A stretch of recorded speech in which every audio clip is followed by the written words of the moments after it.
Саламатсыңарбы 9-класстын окуучулары. Биз силер менен металлдар деген главаны баштаганбыз. Бул главанын экинчи темасы металлдардын жаратылышта таралышы жана аларды алуунун негизги жолдору, электролиз деген теманы өтөбүз. Бул сабакта силердин негизги милдетиңер кандай металлдар эркин түрүндө кездешет, жаратылышта металлдардын кандай бирикмелери бар, аларды кандай жолдор менен алууга болот. Мына ушул жөнүндө үйрөнөбүз. Темабыздын биринчи суроосу металлдардын табигатта кездешүүсү деп аталат. Металлдар активдүүлүгү боюнча 3кө бөлүнөт. Активдүү металлдар, орточо активдүү металлдар жана активсиз металлдар. Активдүү металлдар жаратылышта негизинен туздар түрүндө кездешет. Орточо активдүү металлдар оксидтер жана сульфиттер түрүндө кездешет.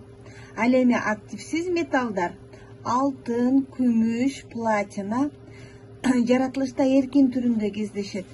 Анткени алар активсиз болгондуктан эч бир башка заттар менен аралашпайт, таза түрүндө кездешет. Ошондой эле алар кооз болгондуктан асыл металлдар деп аташат. Металлдарды алуунун жолдору. Бир кыйла активдүү металлдар электролиз жолу менен алынат. Ал эми активдүүлүгү азыраак металлдар пирометаллургия, гидрометаллургия, металлотермия деген сыяктуу ыкмалар менен алынат. Алардын ичинен биринчиси пирометаллургияны карап көрөлү. Бул учурда металлдар оксидтер түрүндө кездешсе, анда аларды биз көмүртек же көмүртектин эквиваленттүү оксиди менен калыбына келтирип алабыз. Бул пирометаллургия деп аталат. Анткени бул жогорку температурада жүргүзүлөт. Андан кийин эгерде металлдар, орточо активдүүлүктөгү металлдар сульфиттер түрүндө кездешсе, анда аларды биринчи күйгүзүш керек. Күйгүзгөндө биз ал металлдын оксидин алабыз. Оксидти алгандан кийин кадимкидей эле көмүртек менен аны калыбына келтирип алабыз. Пирометаллургия эле болуп эсептелинет. Гидрометаллургия. Бул учурда оңой менен эрибей турган металлдын бирикмелерин сууда же кислота менен эритип алып, эрий турган абалга келтирип, андан кийин аны кайра эле активдүүлүгү бир аз жогору болгон башка металл менен калыбына келтирип алабыз. Металлдардын активдүүлүк катарында цинк жезге караганда сол жакта турат, демек цинк активдүү болгондуктан активдүүлүгү начар болгон жезди анын бирикмелеринен сүрүп чыгарат. Мына ушундайча жез металл түрүндө калыбына келет. Башкача айтканда, активдүү металлдардын жардамы менен активсизирээк металлдарды алардын бирикмелеринен калыбына келтирүү бул металлотермия болот. Мисал үчүн, марганецке караганда алюминий активдүү металл. Ошондуктан алюминийдин жардамы менен марганец анын оксидинен калыбына келтирилет.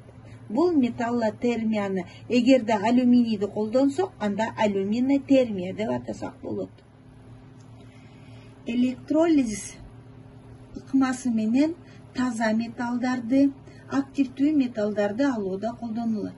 Электролиз процесси деген эмне? Электролиттердин балкыган эритмеси же суудагы эритмеси аркылуу турактуу электр тогун өткөргөндө электроддордо жүрүүчү кычкылдануу калыбына келүү реакциялары болуп саналат.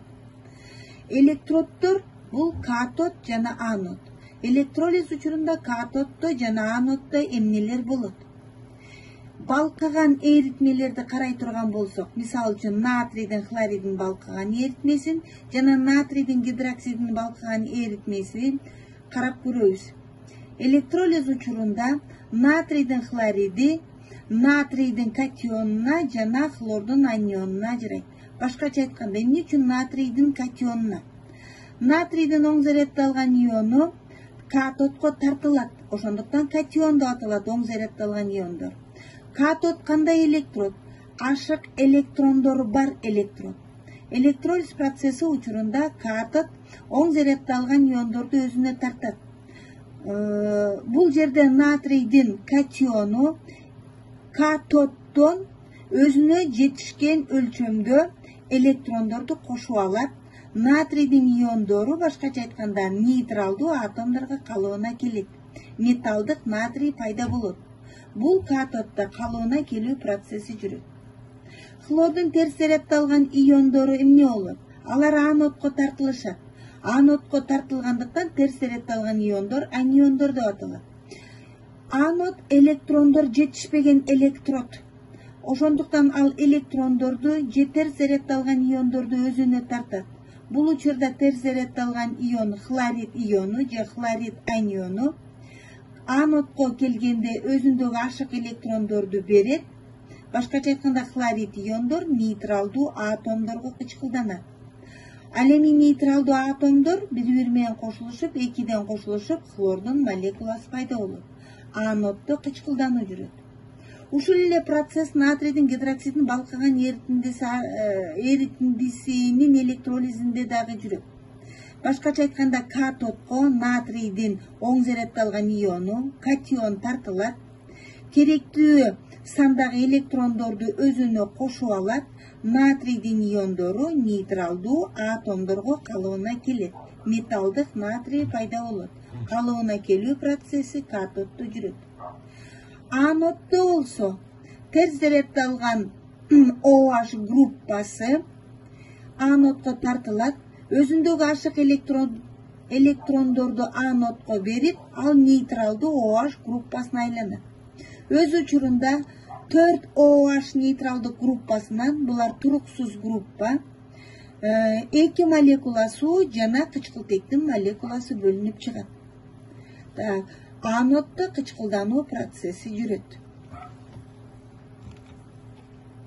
Эми биз электролиттердин балкыган эритмесинин электролизи кандай жүргөнүн көрдүк. Эми биз электролиттердин суудагы эритмесинин электролизин карайбыз.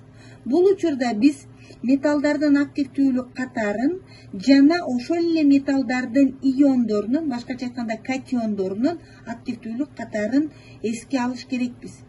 Эгерде нормалдуу металлдарда солдон оң жакты көздөй химиялык активдүүлүгү азайса, ал эми алардын катиондорунда тескерисинче сол жактан оң жакты көздөй химиялык активдүүлүгү көбөйөт. Башкача айтканда солдон оң жакты көздөй жылган сайын катиондордун калыбына келүү касиети күчөйт. Бул электролизге кандай таасирин тийгизет? Башкача айтканда натрийдин хлоридин суудагы эритмеси аркылуу электр тогун жиберсек, анда бул учурда 2 катион жана 2 анион пайда болот. Натрийдин катиону жана суутектин катиону. Бул 2 катиондун кайсынысы активдүү? Ошол активдүүсү биринчи катодго жетип, ал жерде калыбына келет. Биз активдүүлүк катарды карап көрсөк, суутектин катиону натрийдин катионуна караганда оң жакта жатат, демек бул активдүү. Демек катодго суутектин катиону биринчи жетет дагы. Суутектин иону суутектин нейтралдуу атомуна калыбына келет. Ал эми нейтралдуу атомдордон суутектин молекуласы пайда болот. Ал эми аноддо эмне болот? Аноддо бул жакта дагы 2 түрлүү анион пайда болду. Хлорид аниону жана суудан пайда болгон OH аниону бар. Бул 2 аниондун дагы активдүүлүгүн карап көрөбүз. Аниондордун активдүүлүгү жөнөкөй аниондор татаал аниондорго караганда активдүүрөөк болушат. Ошондуктан OH анионуна караганда хлорид аниону активдүү болуп, ал биринчи анодго жетет дагы. Аноддо хлор иону кычкылданып калыбына келет. Хлор аниону өзүнүн ашык электрон анодго берип, нормалдуу нейтралдуу хлор атому пайда болот. Хлордун нормалдуу атомдорунан тиешелүү хлор молекуласы пайда болот. Мына ушундай электролиз процесси электроддордо жүрөт. Эми электролиздин колдонулушу эмне үчүн биз ушундай татаал электролиз процессин окуп үйрөнөбүз. Биз билиш керекпиз, окуучулар, силер билиш керексиңер. Электролиз процессинин чоң пайдасы бар. Электролиз процесси көбүнчө таза металлдарды алууда, темирдин бетин дат баспоочу металлдар менен каптоодо пайдаланылат. Кеңири материалдарды силер Рудзиц-Фельдмандын китеби боюнча параграф 41-42-ни жана Кудайбергенов, Рыспаева, Асановдун китептеринен параграф 29-ду окусаңар, жакшы материалдарды таап аласыңар. Ушуну менен биз силер менен экинчи темабыз металлдардын өнөр жайда алынышы жана металлдардын жаратылышта таралышы деген темабызды өтүп бүттүк.